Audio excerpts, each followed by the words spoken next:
नमस्कार दोस्तों, इंडिया की बात में आपका स्वागत है। मैं हूं मुकुल सरल और मेरे साथ हैं मेरे दो खास मेहमान, मेरे पत्रकार साथी अदिति और मुकुंद। आज इंडिया की बात में हम 3 मुद्दे लेकर आए हैं। पहला मुद्दा है कि हर त्योहार को क्यों सांप्रदायिक रंग दिया जा रहा है और ईद पर क्यों तरह तरह के अटपटे और सख्त आदेश जारी किए जा रहे हैं। मुद्दा नंबर 2, कुणाल कामरा से क्यों घबरा गई है महाराष्ट्र सरकार। क्या अब इस देश में कॉमेडी करना भी एक गुनाह हो गया है, अपराध हो गया है। और मुद्दा नंबर 3, क्या अब लोकतंत्र में विपक्ष की जगह नहीं बची है। राहुल गांधी संसद में ना बोलने देने का आरोप लगा रहे हैं। ये कहां तक हमारे लिए गंभीर मुद्दा है, हम इस सब पर बात करेंगे। तो शुरू करते हैं बात। ईद का त्योहार है, खुशियों का त्योहार है, लेकिन एक बार फिर डर और आशंकाओं का दौर है। बहुत एक लंबे समय से हम देख रहे हैं कि हर त्योहार को एक सांप्रदायिक रंग दिया जा रहा है, डराने की कार्रवाइयां की जा रही हैं। ईद पर अब तरह तरह के फरमान आए हैं। संभल में कहा जा रहा है कि सड़क पर नमाज होगी तो कार्रवाई की जाएगी, अपनी छत पर भी आप नमाज नहीं पढ़ सकते। मेरठ से आदेश आया है कि सड़क पर अगर नमाज पढ़ी तो आपका पासपोर्ट और लाइसेंस भी जब्त कर लिया जाएगा। तुरंत हरियाणा में ईद की छुट्टी जो है, गजेटेड हॉलिडे, उसे रद्द कर दिया गया है। तो ये सब बातें एक अलग ढंग का भारत, एक अलग ढंग का वातावरण तैयार कर रही हैं। इस पर क्या है पंच, बताएंगी अदिति। मुकुल जी, मेरा पंच ये है कि ये 70 से ज्यादा साल की आजादी के बाद ये लोकतंत्र के लिए एक बहुत ही दुखदाई चीज है कि आज जो कोई भी त्योहार जो एक खुशी का मौका होता है, एक मुसलमानों के लिए खासकर भय का कारण बनता जा रहा है। मुकुंद, क्या है इस पर आपका पंच। बिल्कुल जी, मेरा मानना है जो सरकार और किसी पार्टी या समाज के लिए चिंता का सवाल है, जो किसी भी उत्साह पर, त्योहार में उत्साह होता है, उमंग, सब ईद और दिवाली साथ मिलाने वाला, मिलकर मनाने वाला त्योहार देश में था, लेकिन उसमें हर बार जिस तरह से एक डर का माहौल बनाने की कोशिश खासतौर पर राइट विंग की तरफ से हो रही है, चिंता का सवाल है। मुकुल जी, क्या है इस पर आपका पंच। मेरा पंच ये है कि मुझे लग रहा है कि अब इस देश में एक देश दो विधान हो गए हैं। होली पर जहां छूट दी जा रही थी, कहा जा रहा था जिन्हें होली से दिक्कत है वो सड़कों पर ना निकलें। अब ईद पर इसके उलट कहा जा रहा है कि लोगों को दिक्कत हो सकती है, इसलिए आप सड़क पर ना निकलें, सड़क पर नमाज ना पढ़ें। तो अदिति, अगर हम इस मुद्दे की बात शुरू करें तो ये क्या बता रहा है, ये क्यों हर त्योहार को इस तरह से तनाव, डर, इस तरह का माहौल क्यों बाकायदा पेश किया जा रहा है। इसके आगे की रणनीति, राजनीति क्या आप देख रहे हैं। मुकुल जी, मेरे हिसाब से तो ये है कि ये तो एक ओवरऑल जो भाजपा और संघ की एक पूरी एक हिंदू राष्ट्र का जो एक एजेंडा बनाने का है, ये उसी की धारा में चल रहा है ये सब कुछ। लेकिन साथ ही साथ ये एक बहुत दुख का विषय है कि इंस्टीट्यूशंस को यूज कर रहे हैं ये अपनी राजनीति आगे करने के लिए। आप देखेंगे कि ज्यादातर जो ये नोटिसेस आए हैं, ये इन्होंने पुलिस के द्वारा कराए हैं। अब देखिए, पुलिस जो है वो सबके लिए बनी है, सबके लिए काम करेंगे, सबके लिए वो करेंगे, लेकिन ये पुलिस के द्वारा ये सब नोटिसेस भेजे जा रहे हैं कि आप अपनी छत पे नहीं कर सकते, आपके खिलाफ ये कार्यवाही होगी। और ये जो भय का वातावरण हर त्योहार के साथ बनता जा रहा है, जो रामनवमी आ रही है, अब ईद आ रही है, महावीर जयंती आ रही है। एक समय पे ऐसा था कि ये खुशी के मौके होते थे, आते थे, जाते थे, हम लोग सब मिल बांट के खाते थे। लेकिन अब ये जो पिछले 10 साल में इस तरह का एक जहर हमारे समाज में मतलब जिसे कहते हैं उगाया जा रहा है, ये बहुत ही जिसे कहते हैं, इसका सामना अब हमारे पास कोई चारा नहीं है, इसका सामना हम लोगों को मिलजुल के करना पड़ेगा। मुकुंद, जैसे अदिति ने भी कहा और मैं भी ये देख रहा हूं कि हर त्योहार को एक अलग तरह की आशंकाओं में ढाला जा रहा है और इसमें जो है यूपी बहुत अव्वल है, हरियाणा भी अव्वल है। हरियाणा में छुट्टी रद्द हो रही है बजट, जबकि अगर एक ही जैसी चीज है तो पूरे देश में छुट्टी रद्द हो जानी चाहिए, लेकिन हरियाणा में रद्द हो रही है। वही फाइनेंशियल ईयर है, पूरे देश में नहीं है। यूपी में इस तरह के फरमान आते हैं और देश में उस तरह, तो यूपी अव्वल है। जबकि अभी हमने कुंभ में देखा, पूरी पूरी सड़कें जाम रही, पूरा इलाहाबाद जाम रहा, प्रयागराज, लेकिन कोई कहीं वो नहीं हुई। हमने और त्योहारों पर देखा, होली पर कहा गया, होली पर ही इस यूपी में और संभल में आदेश जारी हुए कि भाई किसी को रंग से दिक्कत है तो सड़क पर ना निकले, घरों में रहे, है ना। तो और अब ये कहा जा रहा है कि सड़क पर नमाज अगर आपने पढ़ ली तो गुनाह हो जाएगा। एक दिन की बात है, अलविदा हो, जुमा हो या ईद की बात हो, है ना। तो कुछ ही लोग वो भी मस्जिद के आसपास ही बाहर निकलते हैं अगर मस्जिद में जगह नहीं है, या अपनी छत, और अपनी छत तो मेरा अपना घर है, मेरी अपनी प्रॉपर्टी है, उस पर भी ये बैन लगाया जा रहा है। तो इस सब को देखते हुए क्या ये और पुलिस जैसे कह रहे हैं तो उन्हें आगे किया जा रहा है। एक सीईओ है संभल के अनुज चौधरी, वो तो हर बात में भाषण दे रहे हैं कि गुजिया नहीं खानी होगी और सिवाय, अरे भाई गुजिया पेश तो करो, कौन मना करता है। लेकिन ये एक अलग ढंग का यूपी, और अभी योगी आदित्यनाथ भी एक इंटरव्यू में कह रहे हैं कि अगर 100 मुसलमानों के बीच में 50 हिंदू परिवार भी हो तो सुरक्षित नहीं है, और 100 हिंदू परिवारों में एक मुस्लिम परिवार भी। ये सब राजनीति क्या बता रही है? मुकुल जी, आपने योगी वाली बयान की, वहीं से शुरू करते हैं। उनको नरेंद्र मोदी का पुराना इंटरव्यू देखना चाहिए। उन्होंने बनारस में खड़े होकर कहा था लोकसभा चुनाव के दौरान, मेरे घर ईद पे सारे लोग सेवैयां दे जाते थे, मेरे घर उस दिन खाना नहीं बनता था। अगर नरेंद्र मोदी सुरक्षित रहे हैं मुस्लिमों के बीच, तो योगी को क्या दिक्कत हो रही है, ये समझने की एक दिक्कत। लेकिन बस ये पूरे जो त्योहारों को एक तरह उत्सव का त्योहार था, खुशी का त्योहार, इसमें एक डर का माहौल बनाने, और खासतौर पर इसमें बीजेपी डायरेक्टली कहीं इन्वॉल्व होती हो ना होती हो, लेकिन राइट विंग की जितनी ताकत है, हिंदू फोर्सेस है, उसका इस्तेमाल हर त्योहार से पहले जुलूस निकालना, हिंदू त्योहार में उसमें मस्जिदों के सामने जाके उत्पात करना, फिर पुलिस का कार्रवाई ना करना, उल्टा पीड़ितों को ही दोषी बनाना, फिर जब मुस्लिमों को त्योहार आए उस दौरान मुस्लिमों को त्योहार सेलिब्रेट ना करने देना, उनको पाबंदियां लगाना, ये दिखा रहा है जो एक तरीके का वो मुसलमानों को डराने का और मैसेज देने का कि एक तरफ कोशिश कर रही है। लेकिन बीजेपी इस मामले में बहुत शातिर है। अभी उसको पता है बिहार में चुनाव है, जेडीयू उसके लाइंस पार्टनर है, मुस्लिम वोटर एक अच्छा खासा है, तो वहां पर ईद की किट भी बांट रहे हैं। वो पूरे देश में बांट रहे हैं, 32 लाख किट बांटी जा रही है, 32 लाख किट बांट रहे हैं, जहां वो सौगाते मोदी। तो एक तरफ तो आप ये दिखाने की कोशिश कर रहे हो, इंटरनेशनल अपनी इमेज बताने की कोशिश कर रहे हो जो हम मुसलमान विरोधी नहीं है, लेकिन आपके जहां जहां सरकारें हैं वहां प्रशासन के थ्रू कहीं छुट्टी आप कैंसिल कराएंगे, कहीं नमाज नहीं पढ़ने देंगे। और ईद की नमाज वैसे भी हमेशा से पार्कों के अंदर पड़ती रह गई है। और कौन सा त्योहार, किसका त्योहार है जिन्होंने सड़क पर बनाया हो? रामलीला हम इस देश में देखते हैं, पार्कों के अंदर 10-10 दिन होती है, कावड़ यात्राएं होती हैं, जागरण होते हैं, ऐसा। और मैं ये कह रहा हूँ, अगर दिक्कत है सड़क बंद होने से, जाहिर सी बात सबको दिक्कत होगी, लेकिन ये देश इतना सहिष्णु रहा है जो हर त्योहार को उसने मनाने दिया है और मनाता रहा है। तो जबरदस्ती लोगों के दिमाग में ये डालना, इससे दिक्कत पैदा हो रही है, और ये सरकार के द्वारा किया जा रहा है। ये जो मुकुंद ने बात उठाई है कि लोगों के दिमाग में डालना, ये त्योहार आ रहे हैं, सब लोग एंजॉय कर रहे हैं, लेकिन ये डर, ये तनाव डालना, और अब हर त्योहार में हिंदू मुस्लिम ढूंढ के लाना, और फिर कहते हैं, अगर इस पर बात होती है तो कहते हैं कि भाई हम तो एक कानूनी कार्रवाई कर रहे हैं। और मैं बताऊं, जैसे मुकुंद ने भी कहा, दुर्गा जागरण हुआ, देवी जागरण हुआ, कांवड़ यात्रा हुई, पूरी कांवड़ यात्रा में पूरे रास्ते रोक दिए गए, रूट डाइवर्ट कर दिए गए। पूरे यूपी में तो ये खास तौर से देखा गया।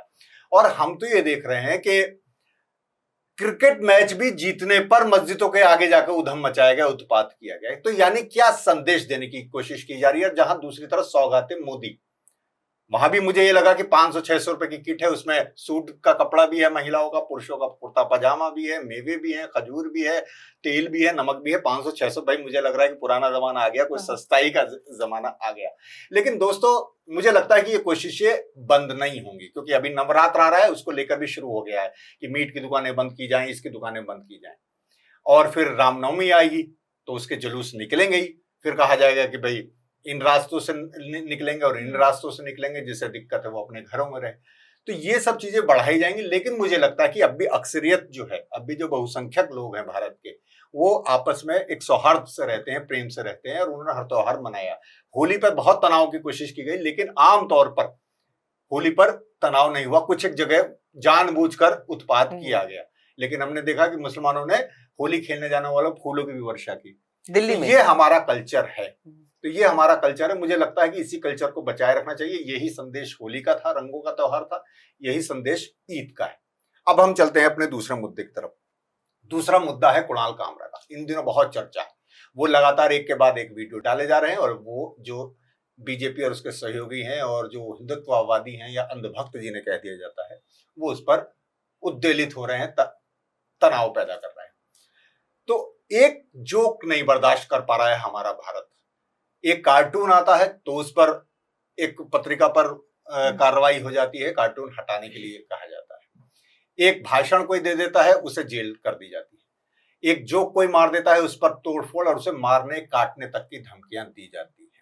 तो ये जो एक पूरा माहौल हो रहा है कि एक, जबकि हमारी ये परंपरा रही है, हमारे राजनेताओं की भी, कि नेहरू जी ने अपने पर खुद व्यंग लिखवाया, खुद जो कार्टूनिस्ट उनके साथ बैठकर बात की।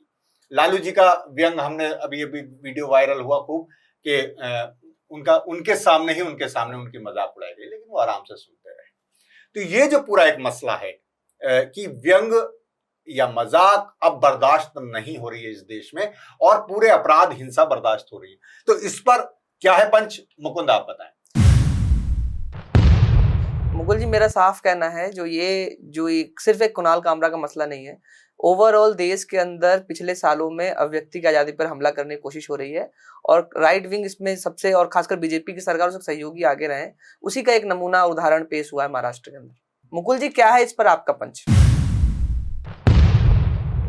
इस पर मेरा ये पंच है कि अब हमें अपराध से, हिंसा से कोई डर नहीं लगता, तोड़फोड़ से कोई डर नहीं लगता, हमें मजाक से डर लगता है, हमें एक व्यंग से डर लगता है। लेकिन मुझे लगता है कि कुणाल कामरा या उन जैसे साथियों ने ही नहीं, बल्कि बीजेपी ने इस देश को पूरी तरह मजाक बना दिया है, कानून को मजाक बना दिया है। सरेआम तोड़फोड़ होती है, लेकिन कार्रवाई की बात कुणाल कामरा पर होती है। इस पर क्या है पंच? अदिति बताएं। मुकुल जी, मेरा ये एक मानना है कि ये बहुत ही एक खतरे की घंटी है लोकतंत्र के लिए, और कुणाल कामरा के साथ तो अभी हुआ है, इससे पहले भी व्यंग्य और कॉमेडी से इतना डरने लगी है सरकार की। वो मुनव्वर फारूकी आप देखिए, उन्होंने तो कुछ कहा भी नहीं था। तो ये जो है, ये बहुत ही एक खतरे की घंटी है डेमोक्रेसी के लिए। आप यूएस में देखिए, ट्रंप की कितनी मजाक उड़ती है वहां पे, कॉमेडी, स्टैंड अप कॉमेडी। अगर आप लोकतंत्र हैं तो आपको दिल बड़ा करना पड़ेगा, और जनता ये समझ चुकी है। तो मुकुंद, अगर आपसे मैं शुरू करूं, तो जैसे आपने कहा भी अपने पंच में भी, तो जिस तरह का राइट विंग एक इस तरह से बना रहा है, लेकिन हमारे देश में नेताओं को सब बोलने की छूट है, अनर्गल बोलने की छूट है। लेकिन कोई अगर एक मजाक, वो तो है मत, वो खुद कह रहा है कि मैं स्टैंड अप कॉमेडियन हूं, यानी वो बिल्कुल तय है कि वो जो भी कह रहा है मजाक में कह रहा है, और वो सटायर भी कर रहा है। तो अगर वो सटायर है, व्यंग है, तो मुझे लगता है उससे आईना देखने की बजाय उस पर हमला करना, इसे कहां तक आप देख?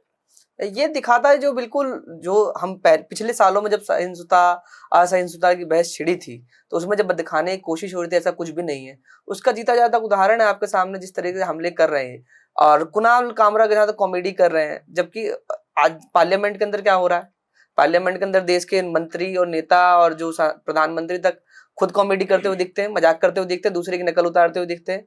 हालांकि उसी पार्लियामेंट में हम देखा है विपक्षी सांसद ने जब नरेंद्र मोदी की एक्टिंग करने की कोशिश करी तो उस पर कार्रवाई करने की बात हुई, और नरेंद्र मोदी के ही एक स्टैंड अप कॉमेडियन श्याम रंगीला नकल, उसके साथ भी कानूनी कार्रवाई का सामना करना पड़ा, सूरज कराए गए।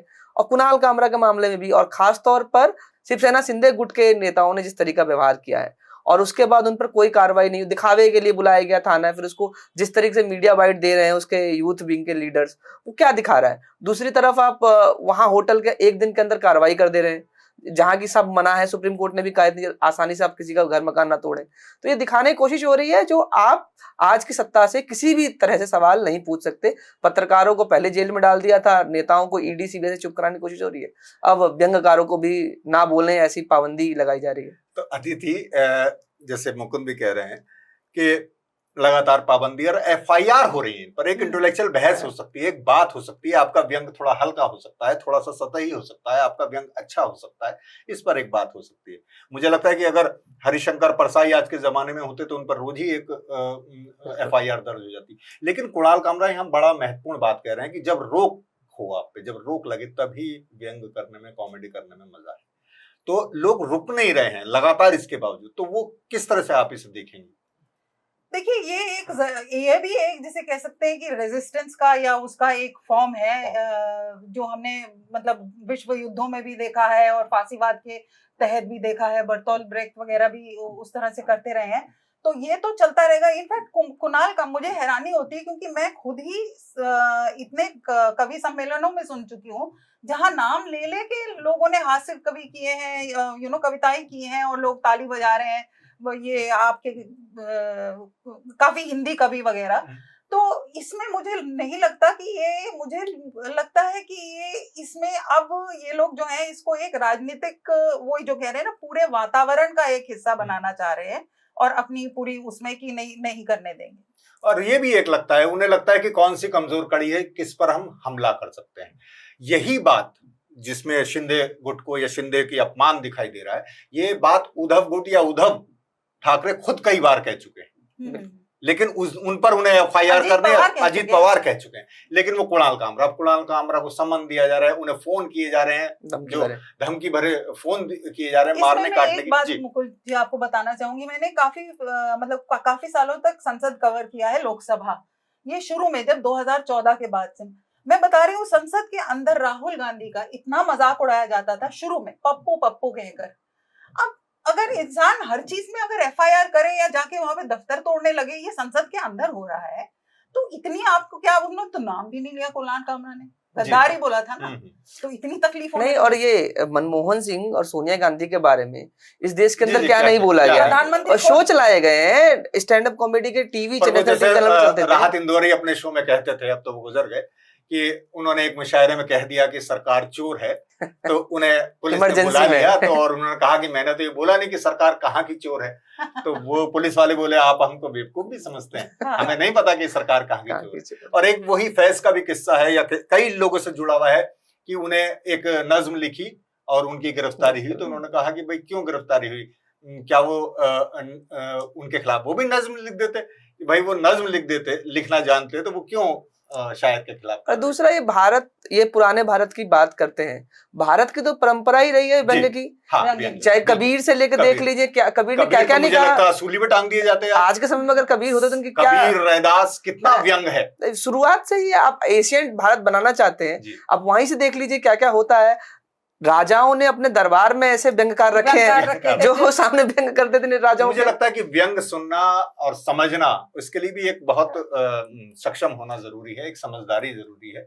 लेकिन अब चाहे जैसे हमने त्योहार की बात की, चाहे वो मजाक की बात की, अब हर चीज पर एफआईआर है, पुलिस है, दखल है, कोई कहीं भी अपनी बात रखे। तीसरा मुद्दा हमारा राहुल गांधी से जुड़ा है कि प्रतिपक्ष की आवाज को दबाया जा रहा है। राहुल गांधी कह रहे हैं संसद में कि उन्हें बोलने नहीं दिया जाता, और जब भी वो बोलने की कोशिश करते हैं उन्हें टोक दिया जाता है, बैठा दिया जाता है, या अध्यक्ष महोदय जो स्पीकर महोदय हैं वो चल देते हैं।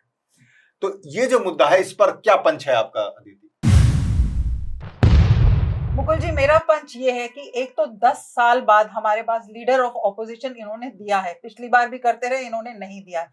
अब आप लीडर ऑफ ऑपोजिशन को बाहर आके मीडिया को बताना पड़ रहा है कि मुझे बोलने नहीं दिया जा रहा है, इसके पीछे इनकी दावपेच चल रही है या क्या चल रही है, ये एक लोकतंत्र के लिए बहुत ही बड़ा मतलब शर्मनाक स्थिति है कि लीडर ऑफ ऑपोजिशन जो है वो बोलने का मौका मिल नहीं रहा है उनको। मुकुंद, क्या है इस पर आपका पंच?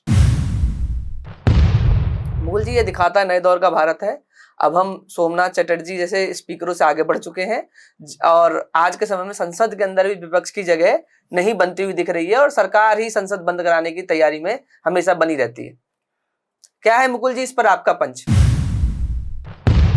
मेरा पंच ये है कि राहुल गांधी ने बहुत गंभीर सवाल उठाया है, और सिर्फ यहां अब राहुल गांधी का मसला नहीं रहा है। हम देख रहे हैं कि संसद हो या सड़क हो, हर जगह प्रतिपक्ष की आवाज को कुचला जा रहा है। ये बड़ा गंभीर एक मुद्दा है। हम इस पर और चर्चा आगे बढ़ाएं। अगर मुकुंद आपसे शुरू करें, तो जैसे अदिति ने कहा कि भाई इतने दिनों बाद हमें एक प्रतिपक्ष का नेता मिला, जबकि ये 240 पे अटके हैं। लेकिन ये इसी सेशन की बात नहीं है, पहले भी हम देखते रहे कि लगातार राहुल गांधी पे एक तो वैसे हमले होते रहे, और वो जब बोलना चाहते हैं तो उन्हें रोक दिया जाता है या माइक बंद कर दिया जाता है, और स्पीकर महोदय का। तो ये जो, जबकि स्पीकर का जो पद है वो एक संवैधानिक पद है, और वो सब मतलब ये वो अभिभावक है संसद उसका, लोकसभा का स्पीकर, और वहां उपसभापति जो सभापति हैं, जो उपराष्ट्रपति होते हैं। लेकिन दोनों सदनों में ये स्थितियां हम देख रहे हैं कि विपक्ष को लगातार चुप कराया जा रहा है। तो इससे आप लोकतंत्र, जनतंत्र, संविधान, इसे किस तरह से आप देखते हैं? अब मुकुल जी, ये बहुत गंभीर बात है, और ये सिर्फ संसद में नहीं हो रहा है, क्योंकि विधानसभाएं संसद सीखती हैं। विधानसभा का हाल इससे ही बुरा होता जा रहा है, और ये खासकर ओम बिरला के समय से एक चीज तो ये, राहुल गांधी सिर्फ एलओपी, एक चुने हुए एलओपी है, लेकिन हमारे देश की संसद की परंपरा रही है, जब भी कोई विपक्ष का बड़ा नेता स्ट्रेचर का बोलता था तो संसद में उसको मौका दिया था। हमने सीताराम को राज्यसभा में देखा है, उनकी पार्टी बहुत छोटी थी, उसके बावजूद भी जब भी उन्होंने बोलने के लिए खड़े हुए उनको समय दिया जाता रहा है। लेकिन आज ऐसी स्थिति हो गई है जहां आप चुने हुए विपक्ष के नेता को भी बोलने नहीं दे रहे हैं, जबकि ये संवैधानिक अधिकार है उनका। चाहे सदन के नेता या विपक्ष के नेता जब भी बोलना चाहे वो खड़े होके बोल सकते हैं, उसको टाइम दिया जाता है। लेकिन आज के समय में अलग से टाइम देना छोड़िए, उनके अपने समय को भी काटा जा रहा है। वो अपने भाषण के दौरान खड़े होकर जब विपक्ष के नेता बोल रहे होते हैं, सत्ता पक्ष के लोग आके हुटिंग करते हैं और स्पीकर महोदय चुप रहते हैं। ये सब दिखा रहा है किस तरह के लोकतंत्र की तरफ आगे हमें बढ़ाया जा रहा है। और ये ओम बिरला के दौर में संसद की जितनी गरिमाएं थी लगातार ध्वस्त की जा रही है। पहले हमने सुमित्रा महाजन देखी, अब ओम बिरला देख रहे हैं, इनका लगातार दूसरा टर्म है।